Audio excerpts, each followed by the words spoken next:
El 12 de julio del año 2013, un jurado popular declaró culpable a José Bretón por haber dado muerte a sus hijos. Según explicó el portavoz en la lectura del veredicto, el jurado había considerado probado y por unanimidad que el acusado había quemado vivos a sus hijos en una hoguera diabólicamente dispuesta al efecto y que lo había hecho con el propósito de vengarse de la madre de los chiquillos.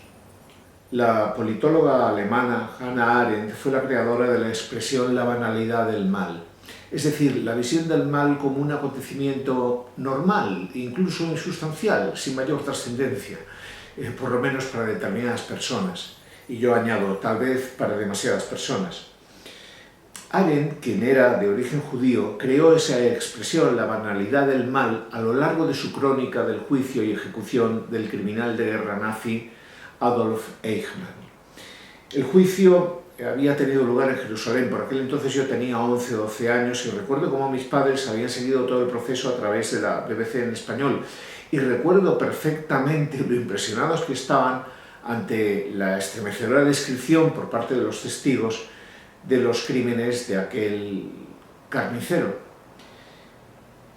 Evidentemente no habían sido solamente mis padres quienes habían seguido el proceso judicial, lo hicieron millones de personas en todo el mundo, porque si usted lee la prensa diario, se va a encontrar con acontecimientos estremecedores, hombres llegados a la cuarentena que matan a hachazos a sus madres cuando éstas están durmiendo, madres que arrojan a sus hijos recién nacidos a un vertedero, hijos que roban a sus padres o los amenazan, los torturan para conseguir el dinero, para adquirir drogas que terminarán por matarlos a ellos mismos y en más de una ocasión a los que los rodean. Pero muchas personas, y esto es lo importante, leen ese tipo de noticias, si es que llegan a leerlas, y a continuación, y mirando hacia otro lado, acaso exclamen, ¡qué barbaridad! ¿Cómo está el mundo? Y acto seguido pasan la página a la sección de deportes. Justo en ese momento es cuando, según la teoría de Hannah Arendt, que yo comparto, se pone en marcha el mecanismo oculto de la maldad. La clave no está en averiguar qué piensa el asesino, sino en cómo piensa. Y por favor, ahora que nadie nos salga con la absurdidad de que los criminales no piensan. Hitler era una máquina de pensar. Podemos ver esas situaciones en los acontecimientos cotidianos. Por ejemplo, una riña doméstica se tiene sin necesidad de ejercer demasiada actividad cerebral. No hace falta poner en funcionamiento ni media neurona para sacar un nuevo defecto a nuestra pareja y animarla a que el tono de lo que antes era una conversación pase a ser una discusión. Sin embargo, para colocar una bomba en un supermercado donde hay adultos y donde hay niños, para aplicar el ingenio de poner trozos de jabón dentro de la bomba con materia incendiaria para que se quede adherida a la piel y torture a la gente mientras agoniza, todo eso exige la combinación de una buena cantidad de ingenio y también la adecuada dosis de maldad, pero hace falta ingenio para ejercer esa crueldad y ese es el problema. ¿Cómo funciona el mecanismo que conduce a alguien no ya a cometer un crimen, sino a concebir la posibilidad de cometerlo, la posibilidad del acontecimiento? Como ustedes saben, las leyes penales no castigan las malas intenciones, sino solamente los hechos, los actos.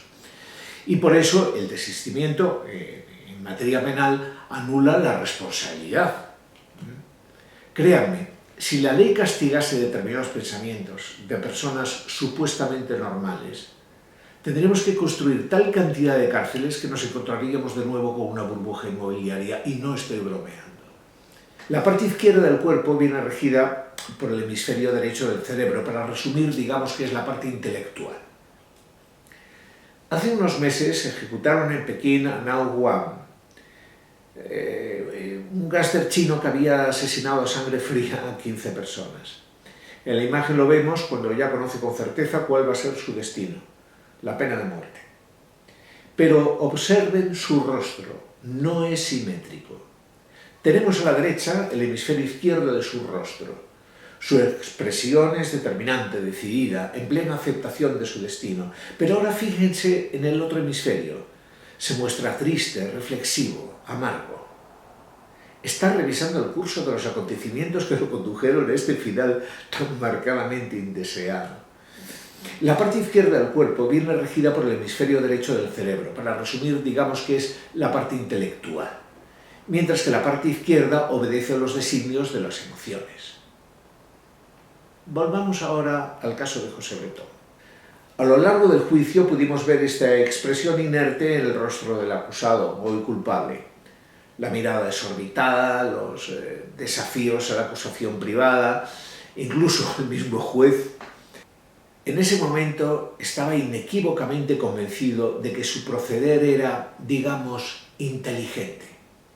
Sin embargo, esta mirada ya no es la misma que la que mantenía a lo largo de las sesiones anteriores, porque esta mirada que vemos en la imagen era la que mantenía mientras el portavoz del jurado estaba leyendo el veredicto. Si bien el lado izquierdo del rostro, que es el regido por la parte emocional del cerebro, mantiene una apariencia inexpresiva, observen cómo la parte derecha, regida por la parte racional, comienza a mostrar, al igual que el caso del gángster chino Na Wang, una clara expresión de desconcierto y tristeza. José Bretón, en ese momento, empieza a comprender la magnitud de sus actos. Al escuchar la narración de los hechos que hacía el portavoz del jurado. Tanto fue así que, en efecto, no pudo soportar la mirada por más tiempo y ahí fue donde visiblemente se hundió anímica y físicamente. Hasta ese preciso momento no se había dado cuenta de que en su interior estaba cohabitando con el monstruo. Como reza un proverbio medieval, no puedes saber quién eres por mucho que te mires en el espejo. Son los demás quienes nos muestran nuestro propio rostro, para lo malo y para lo bueno. No somos ángeles, ni ustedes ni yo. Es cierto que las personas necesitamos de vez en cuando un monstruo con el que nos podamos comparar y de este modo hacernos creer a nosotros mismos que somos personas estupendas. Pero no estaría de más que recordásemos las palabras que en una ocasión Confucio dirigió a sus discípulos. Cuando observo un buen comportamiento, lo analizo para poder imitarlo. Cuando observo un comportamiento malvado, me analizo a mí mismo.